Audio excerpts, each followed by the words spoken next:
আমি মনে করি ছবির নামের উপরে একটা গল্প আছে আমার মনে হয়, এত সুন্দর একটা রোমান্টিক গল্প আমার মনে হয় যে একটা দেখতে খুব ভালোই লাগে ইনশাআল্লাহ, এবং আশা করি খুব ভালো করবে এবং সমস্ত মানুষের প্রতি অনুরোধ থাকবে যারা সিনেমা ভালো তারা ছবিটা ভালো যাবে। আর বিশেষ করে সাদিয়ার ব্যাপারে, সাদিয়া এমন একটা মেয়ে, ও চায় ইন্ডাস্ট্রিকে দেওয়ার জন্য, এবং ইনশাল্লাহ আস্তে আস্তে করে সাদিয়া কিন্তু অনেকটা দূরে চলে গেছে এবং একটা পর একটা ছবি করতেছে। অলরেডি দুইটা ছবি সেন্সর হয়ে গেছে, এটা আমাদের জন্য একটা সুখবর। ইনশাআল্লাহ আমি মনে করি তৃতীয় নাম্বার ছবিটা cancel হয়ে যাবে। দর্শকদের বলবো সিনেমাকে ভালোবাসেন, আপনার সিনেমার পাশে থাকে, নতুন দিকে থেকে সাপোর্ট করেন।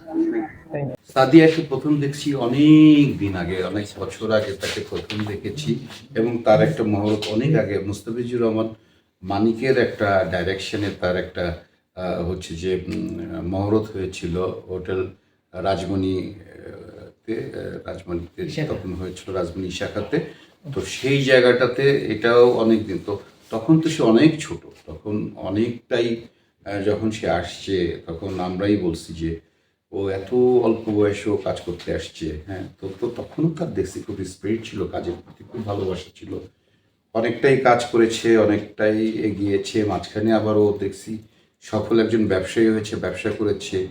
মাঝখানে সে যে তার ব্রেক ছিল যেটা, সেটা হচ্ছে যে একটা দুর্ভাগ্য বলবো, আমাদের চলচ্চিত্রের দুর্ভাগ্য। আমাদের এখানে যে সংগঠন আছে শিল্পী সমিতি, সে শিল্পী সমিতির একজন নিয়মিত সদস্য ছিল, তার সদস্য পদ অন্যায়ভাবে কেড়ে নেওয়া হয়েছিল, অন্যায়ভাবে তাকে এই তাকে সদস্য থেকে বরখাস্ত করা হয়েছিল।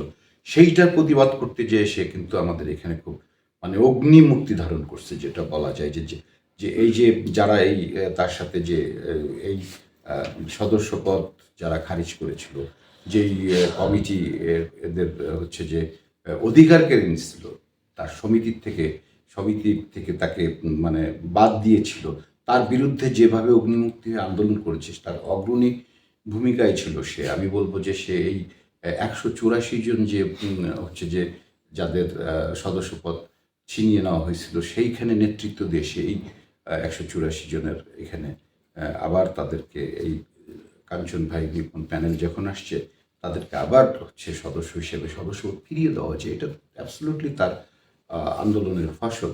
তো সেখান থেকে আমরা দেখে দেখে আসছি, বললাম তো অনেক দিনের পরিচিত। এই জন্যই এখন আমার কাছে ওকে দেখে মনে হয় যে নাও ডেজ এখন ওকে আমার কাছে মনে হয় যে পরিপূর্ণ একজন নায়িকা।